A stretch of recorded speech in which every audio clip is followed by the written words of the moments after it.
വചനം 68. വാക്കർത്ഥം: വല്ലദീന യാതൊരു കൂട്ടരുമാണ്, ലാ യദ്ഊന അവർ വിളിക്കയില്ല, പ്രാർത്ഥിക്കയില്ല, മഅല്ലാഹി അല്ലാഹുവിൻ്റെ കൂടെ, ഇലാഹൻ ആഖറ വേറെ ആരാധ്യനെ, ദൈവത്തെ, വലാ യഖ്തുലൂന അവർ കൊലപ്പെടുത്തുകയുമില്ല, അന്നഫ്സ ദേഹത്തെ, ആളെ, ആത്മാവിനെ, അല്ലത്തി ഹറമല്ലാഹു അല്ലാഹു വിലക്കിയ, വിരോധിച്ച, ഹറാമാക്കിയ, ഇല്ലാ ബിൽ ഹഖ് ന്യായപ്രകാരമല്ലാതെ, മുറപ്രകാരമല്ലാതെ, വലാ യസ്നൂന അവർ വ്യഭിചരിക്കുകയുമില്ല, വമൻ യഫ്അൽ ആരെങ്കിലും ചെയ്താൽ, ആർ ചെയ്യുന്നുവോ, ദാലിക അത്, യൽഖ അവൻ കാണും, കണ്ടെത്തും, അസാമൻ കുറ്റത്തെ അഥവാ ശിക്ഷയെ.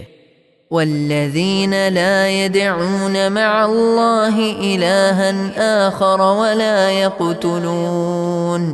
ولا يقتلون النفس التي حرم الله إلا بالحق ولا يزنون ومن يفعل ذلك يلقى أثاما.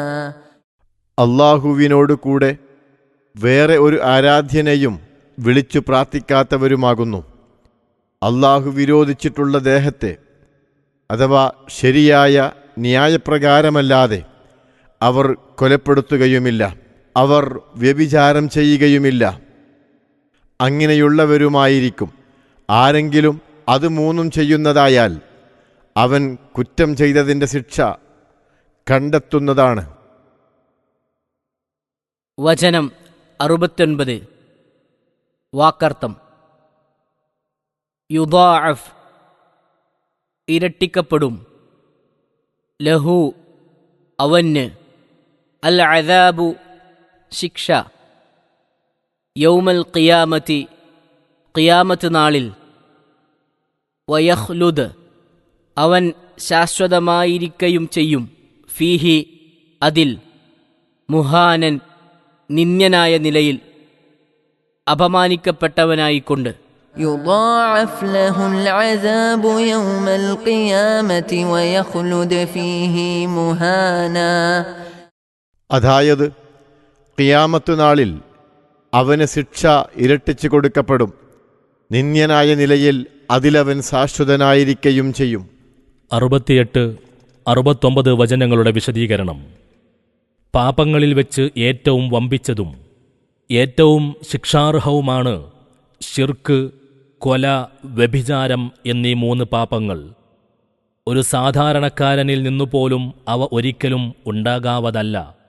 എന്നിരിക്കെ റഹ്മാന്റെ അടിയാന്മാരായ സജ്ജനങ്ങളിൽ നിന്ന് ഇത്തരം പാപങ്ങൾ തീർച്ചയായും ഉണ്ടാകുന്നതല്ലല്ലോ. അപ്പോൾ ഇക്കാര്യങ്ങൾ ഇവിടെ എടുത്തു പറഞ്ഞതിൽ നിന്ന് ഒരു സംഗതി നമുക്ക് മനസ്സിലാക്കാം. മുകളിൽ പ്രസ്താവിച്ച 5 ഗുണങ്ങളും പ്രത്യക്ഷത്തിൽ ഒരുവനിൽ ഉള്ളതോടുകൂടി തന്നെ അവൻ ഈ 3-ൽ ഏതെങ്കിലും ഒരു പാപത്തിൽ ഒരുപക്ഷെ അകപ്പെട്ടുകൂടായികയില്ല. ഒരാൾ അല്ലാഹുവിനെ ആരാധിക്കുകയും അവനോട് പ്രാർത്ഥിക്കുകയും ചെയ്യുന്നതോടൊപ്പം തന്നെ വേറെ വല്ലതിനെയും ആരാധിച്ചും പ്രാർത്ഥിച്ചും കൊണ്ടിരുന്നേക്കാം. അല്ലാഹുവിനോടുകൂടെ വേറെ ഒരു ഇലാഹിനെയും വിളിക്കുകയില്ല. ലാ യദ്ഊന മഅല്ലാഹി ഇലാഹൻ ആഖർ എന്ന് പറഞ്ഞതിൽ നിന്ന് ഈ സംഗതി നമുക്ക് മനസ്സിലാക്കുവാൻ സാധിക്കും. അതുപോലെ തന്നെ കേവലം സൽഗുണവാനായ മനുഷ്യൻ ചിലപ്പോൾ മനുഷ്യസഹജമായ വിചാരങ്ങൾക്ക് വിധേയനായി കൊലയിലോ വ്യഭിചാരത്തിലോ ചെന്നുപെട്ടേക്കാം. ഈ 3 വൻകുറ്റങ്ങളിലും അകപ്പെടാതിരിക്കുന്നതിന് പുറമെയാണ് വാസ്തവത്തിൽ റഹ്മാന്റെ അടിയാന്മാരുടെ മറ്റു ഗുണങ്ങൾ ഇവിടെ വിലയിരുത്തപ്പെടുന്നത്. പക്ഷേ ഇവരും മനുഷ്യരാണല്ലോ. മനുഷ്യന്റെ പക്കൽ അബദ്ധം പിണഞ്ഞേക്കും, അവന്റെ മനസ്ഥിതിയിൽ മാറ്റം വന്നേക്കും. അങ്ങനെ ഈ വൻകുറ്റങ്ങളിൽ ഏതെങ്കിലും ഒന്ന് അവൻ പ്രവർത്തിച്ചു പോയാൽ പിന്നീട് അവന് രക്ഷാമാർഗമില്ലേ? തീർച്ചയായും ഉണ്ട്. അതിനെപ്പറ്റി അടുത്ത വചനത്തിൽ തന്നെ പ്രതിപാദിക്കുന്നുമുണ്ട്. ഈ പാപങ്ങളുടെ ഭയങ്കരത കാണിക്കുകയാണ് ഈ ആയത്തു ചെയ്യുന്നത്. ഷിർക്കിലും അഥവാ ആരാധനയിലും പ്രാർത്ഥനയിലും മറ്റുള്ളവരെ പങ്കുചേർക്കുന്നതിലും വ്യഭിചാരത്തിലും അനുവദനീയമായ ഒരു ഇനവുമില്ല. കൊലയിലാകട്ടെ ചിലത് അനുവദിക്കപ്പെട്ടതും ചിലത് ആവശ്യമായതുമുണ്ടായിരിക്കും. പ്രതികാര ശിക്ഷാ നിയമം നടത്തേണ്ടി വരിക, ശത്രുക്കളുമായി യുദ്ധത്തിലേർപ്പെട്ടിരിക്കുക, അപ്പോൾ അത് ചെയ്യേണ്ടതായി വരും.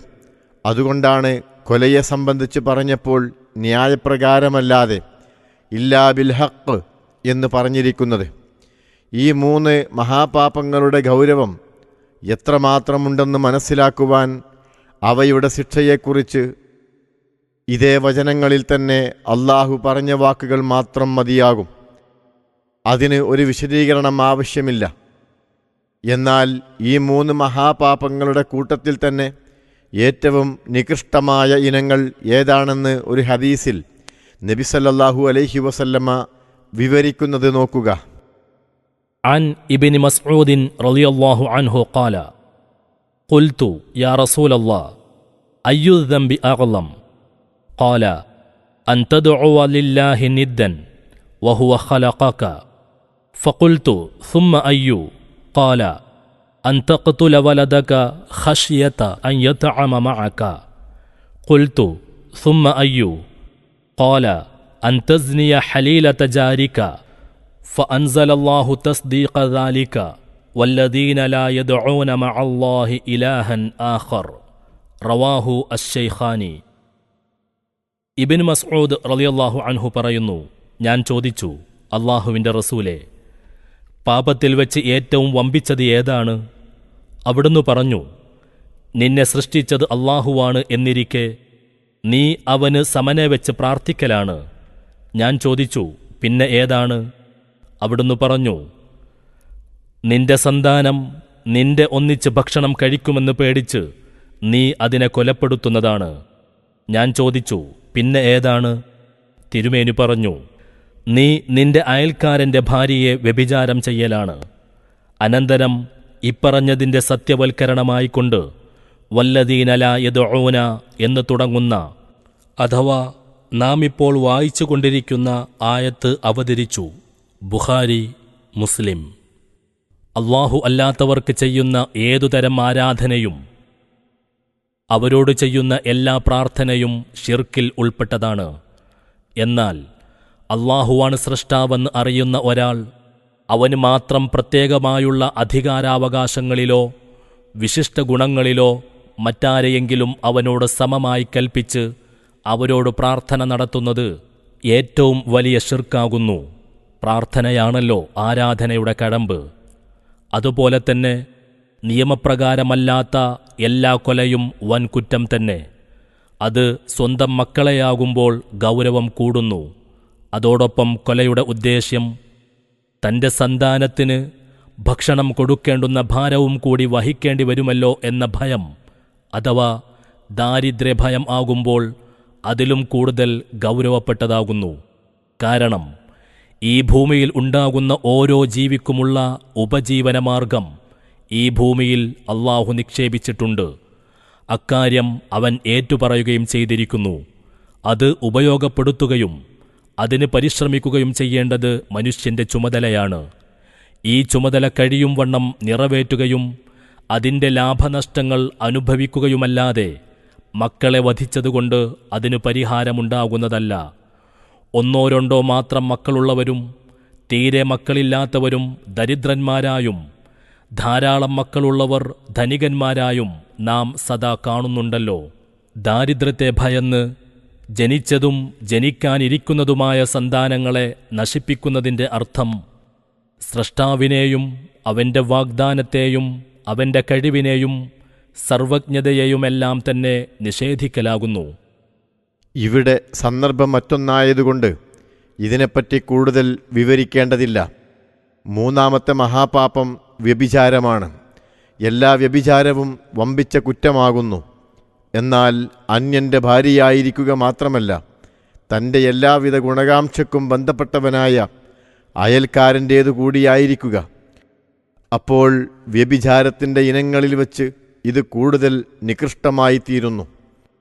ഏറ്റവും വമ്പിച്ച പാപമേതാണെന്നാണല്ലോ ഇബ്നു മസ്ഊദ് റളിയല്ലാഹു അൻഹു ചോദിച്ചത്. അതുകൊണ്ടാണ് ഓരോന്നിലും വെച്ച് കൂടുതൽ നീചമായ ഇനങ്ങളെ നബി സല്ലല്ലാഹു അലൈഹി വസല്ലം എടുത്തു പറഞ്ഞതും. ഈ വൻ കുറ്റങ്ങൾ ചെയ്താൽ തന്നെയും അവർക്ക് നിരാശപ്പെടേണ്ടതില്ലെന്നും അതിനു പരിഹാരമുണ്ടെന്നും അടുത്ത വചനങ്ങളിൽ അല്ലാഹു ഓർമ്മപ്പെടുത്തുന്നു.